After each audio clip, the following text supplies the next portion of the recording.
നമസ്കാരം, ജന്മഭൂമിയിലേക്ക് സ്വാഗതം. മോദിക്ക് എന്നെ ഭയമാണ്, എനിക്ക് മോദിയെ ഭയമില്ല. ഈ പ്രസ്താവന ലോക്സഭയിൽ ഒരു 100 തവണയെങ്കിലും രാഹുൽ നടത്തിയിട്ടുണ്ടാവണം. അതിലേറെ തവണ ഹിന്ദുമതത്തെയും ദൈവങ്ങളെയും ലോക്സഭയിലേക്ക് രാഹുൽ വലിച്ചിട്ടിട്ടുണ്ട്.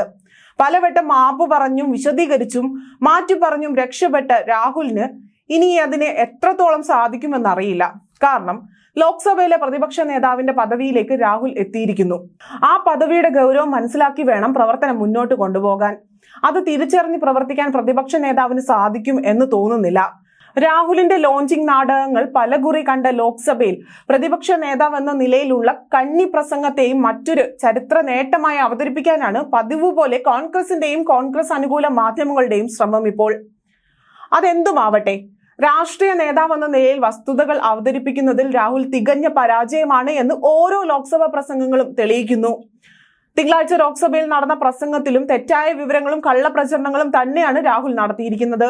സഭാരേഖകളിൽ നിന്ന് പ്രതിപക്ഷ നേതാവിന്റെ പ്രസംഗത്തിന്റെ വലിയൊരു ഭാഗവും നീക്കം ചെയ്യേണ്ട അവസ്ഥ വരുത്തിയത് രാഹുലിന്റെ അവാസ്തവ പ്രസ്താവനകളും വ്യാജ പ്രചരണങ്ങളും തന്നെയാണ്. ഹിന്ദുമതത്തെയും ഹിന്ദുക്കളെയും മോശക്കാരാക്കി ഉദാഹരിച്ചുകൊണ്ട് രാഹുൽ ലോക്സഭയിൽ നടത്തിയ പ്രസംഗം വലിയ തോതിലുള്ള പ്രതിഷേധത്തിനാണ് ഇടവരുത്തിയത്. ഹിന്ദുക്കളെന്ന് പറയുന്നവർ ഭയവും വെറുപ്പും മാത്രം ഉണ്ടാക്കുന്ന അക്രമികളാണ് എന്നാണ് രാഹുലിന്റെ അധിക്ഷേപം. പ്രധാനമന്ത്രി നരേന്ദ്രമോദി അടക്കമുള്ള നേതാക്കൾ പ്രതിപക്ഷ നേതാവിന്റെ ഹിന്ദു വിരുദ്ധ പ്രസംഗത്തിനെതിരെ രംഗത്തെത്തുകയും സഭയിൽ പ്രതിഷേധമുയർത്തുകയും ചെയ്തു. 1.25 മണിക്കൂർ നീണ്ട പ്രതിപക്ഷ നേതാവിന്റെ പ്രസംഗത്തിൽ പരിഹാസവും കള്ളങ്ങളും നിറഞ്ഞപ്പോൾ പലവട്ടം ലോക്സഭാ സ്പീക്കർക്ക് ഇടപെടേണ്ടി വന്നു. സഭാ മര്യാദകൾ പ്രതിപക്ഷ നേതാവിനെ 10ലേറെ തവണ ഓർമ്മിപ്പിക്കേണ്ട ഗതികേടാണ് ലോക്സഭാ സ്പീക്കർ ഓം ബിർളയ്ക്കുണ്ടായത്. ശിവന്റെയും മറ്റു ദൈവങ്ങളുടെയും ഫോട്ടോകൾ സഭയിൽ പ്രദർശിപ്പിച്ച രാഹുലിന്റെ നടപടിയെ അടക്കം സ്പീക്കർ വിമർശിച്ചു. സഭാ ചട്ടങ്ങളുടെ ലംഘനങ്ങൾ ചൂണ്ടിക്കാട്ടിയപ്പോൾ സ്പീക്കറെ അപമാനിക്കുകയായിരുന്നു രാഹുലിന്റെ ശ്രമം.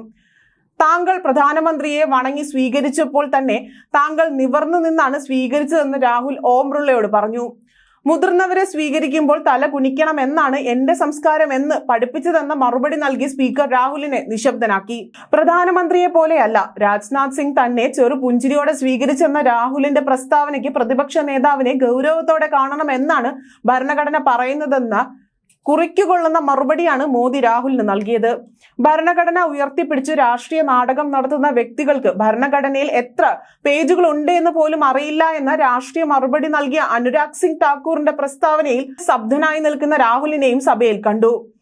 പ്രസംഗത്തിലുടനീളം ലോക്സഭാ തിരഞ്ഞെടുപ്പ് വേളയിൽ നടത്തിയ കള്ളപ്രചരണങ്ങൾ സഭയിലും ആവർത്തിക്കുന്ന പ്രതിപക്ഷ നേതാവിനെയാണ് നമ്മൾ കണ്ടത്. അഗ്നിവീർ പദ്ധതിയിൽ സൈനിക സേവനം നടത്തുന്ന പട്ടാളക്കാർ വീരമൃത്യു വരിച്ചാൽ 1 രൂപ പോലും കുടുംബത്തിന് മോദി സർക്കാർ നൽകുന്നില്ല എന്നായിരുന്നു രാഹുലിന്റെ പ്രസ്താവന. അഗ്നിവീറുകാർക്ക് പെൻഷൻ പോലും ഇല്ല എന്നും മോദി അവരെ രക്തസാക്ഷികളാക്കി കാണുന്നില്ല എന്നും 1 രൂപ പോലും പണം നൽകുന്നില്ല എന്നും രാഹുൽ ആരോപിച്ചു. ഇത്തരത്തിൽ പച്ചക്കള്ളം സഭയിൽ പറയരുതെന്ന് പ്രതികരണത്തോടെ കേന്ദ്ര പ്രതിരോധ മന്ത്രി രാജ്നാഥ് സിംഗ് മറുപടിക്കായി എഴുന്നേറ്റു. തെറ്റായ കാര്യങ്ങൾ പറഞ്ഞ് സഭയെ തെറ്റിദ്ധരിപ്പിക്കാനാണ് രാഹുലിന്റെ ശ്രമമെന്ന് പ്രതിരോധ മന്ത്രി ചൂണ്ടിക്കാട്ടുകയുണ്ടായി.